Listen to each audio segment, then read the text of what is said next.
Well, good morning. My name is Todd Noack, and I am the Director of Life Connections Peer Recovery Services.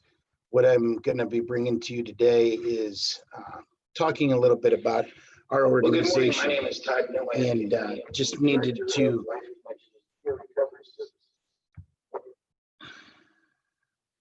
why is that thing doing that? Why is that doing that?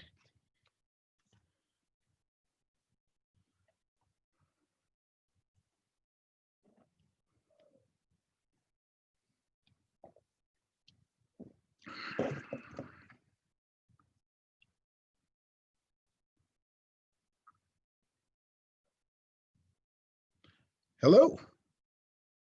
I guess I am live on YouTube. All right. Well, my name is Todd Noack, and I'm the Executive Director of Life Connections Peer Recovery Services. And just so for some of you out here that don't know what that is, we are a peer-run organization. And what is a peer-run organization, you might ask? Well, when we say peer, it means equal as another person, right? And similar in one, different in another way. So we are a nonprofit with 51% of our board of directors being people that are in recovery, living with some sort of mental health or substance issue. And others are nurses or have PhDs and have background in financial stuff. And all of our staff are people with lived experience of mental health or substance issues. So we, as Life Connections Peer Recovery Services, do two operations. The first thing we do, we have a after-hours wellness recovery center so that individuals can have a place to go after 4:30, after 5 o'clock, and get the support that they need, get the resources that they need, find out about services that they need. Just get some support groups, get some one-on-one peer support. We have a computer lab where people can actually apply for Medicaid. They can also apply for disability. They can apply for different things, jobs. We help them with resumes. And then we have activities here, of course. But at the Recovery Center, it's also a virtual platform. So if you were to go to our website, you would see a place on there where you could actually join the Recovery Center during the open hours virtually from the comfort of your home with pajamas, however you want to be, right? Driving home, you need to attend a support group, but you're driving home. Perfect way. Get on your phone, get on Zoom, and be part of the activities of the support group that's going on. So the other thing that we do is pretty astounding and probably my favorite. I don't like to say that because that's just like my kids, right? I don't have one favorite kid. I love them all. So I love all my staff, and I love the work that we do. And we actually have Iowa's first and only peer-run respite house. So you ask, what is a peer-run respite house? What are you talking about here? Well, what I'm talking about is you think about a bed and breakfast. A lot of you take vacations, right? You take them for a reason, and some of the places that you go is maybe a bed and breakfast. Well, why do you go to a bed and breakfast? Well, number one, you're changing your atmosphere. You're changing your environment. You're getting away from the normal routine.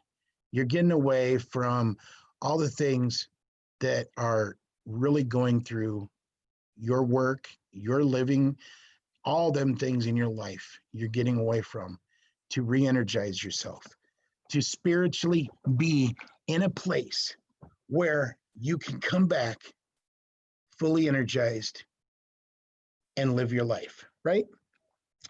Well, to me, what that is as a wellness tool, right? And that's what we do at the Respite House. So you think about this. You go out to build a house, and you go out there and you stand there with all the lumber. You stand there with the roof. You stand there with the toilet. The thing you did not bring, the thing that you're struggling with, is you don't have a tool belt. Well, worse than that, You don't have tools in that tool belt. Well, that's the same thing for people struggling with mental health.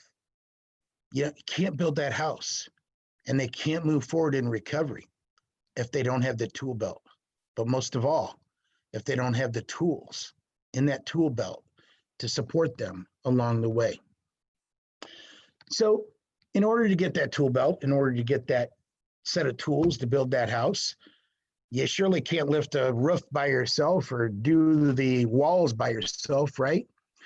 So what do? You hire people. And what are they actually doing when you hire them? They're actually supporting you, right? So that's what we do at the Respite House. We support people in getting them tools filled in that tool belt. We have different programs that we do. One of them is called Wellness Recovery Action Planning. Kind of goes through your daily maintenance plan. What do you need daily? What do you need to do to take care of yourself? Goes through the wellness tools, goes through triggers. Because what do we do when we have triggers? When we have triggers, a lot of times it's breaking down. That's another part of RAP, is when things are breaking down, what do?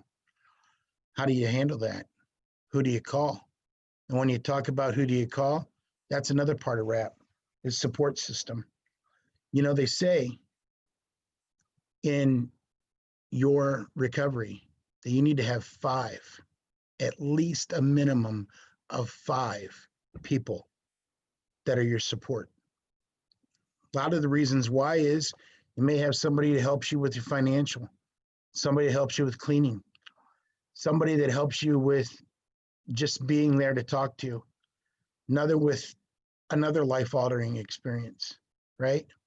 But the other alternative to that is that if you just had 1 or 2 and you contacted them all the time, they start to go away.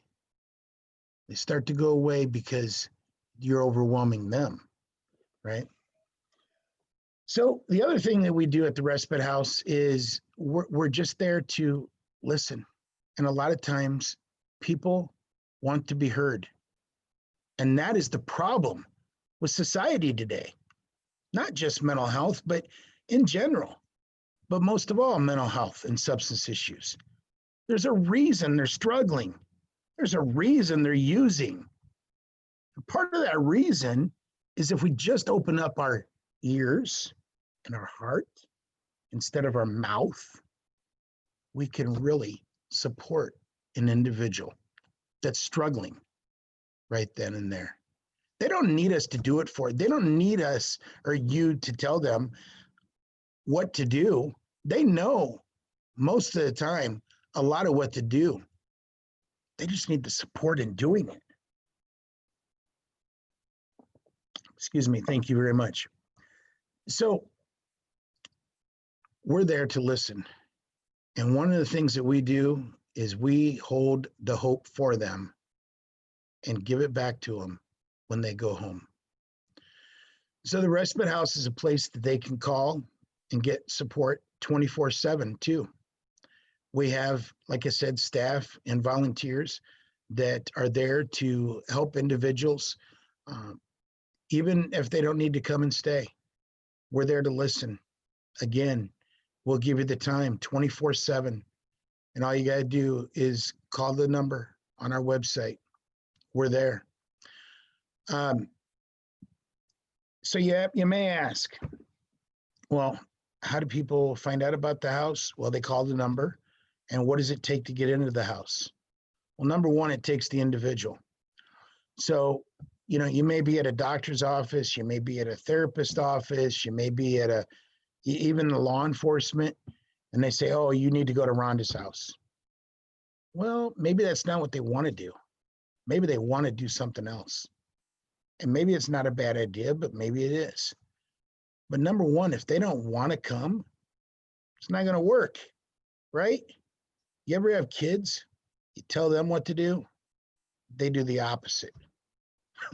I have 6 of them, and I'll tell you what, they definitely do the opposite. But if you engage them, a lot of times they might want to do it. So number one, that person has to call us. We have to do a screening. We ask them a few questions, make sure they have a residence, make sure they can be by a school, tell them what Rhonda's house is about, make sure they haven't used in the last 24 hours, and let them know what to bring when they are accepted.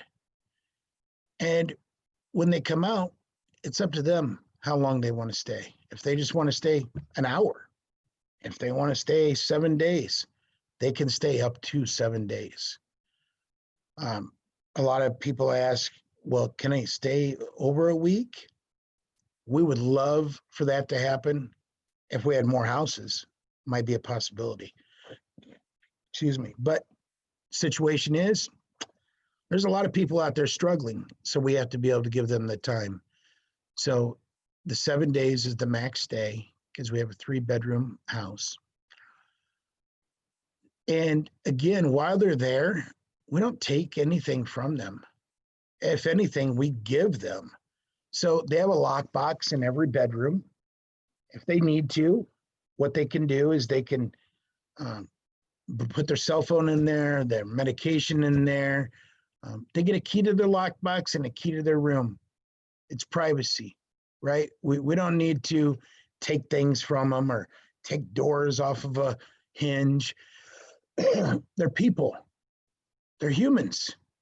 We treat them as that. And so if they have a job and they want to still continue to work to make money, because we all know we got to make money in this world, then they can go to work and come back. If they have family at home, they want to go visit and then come back, they could do that.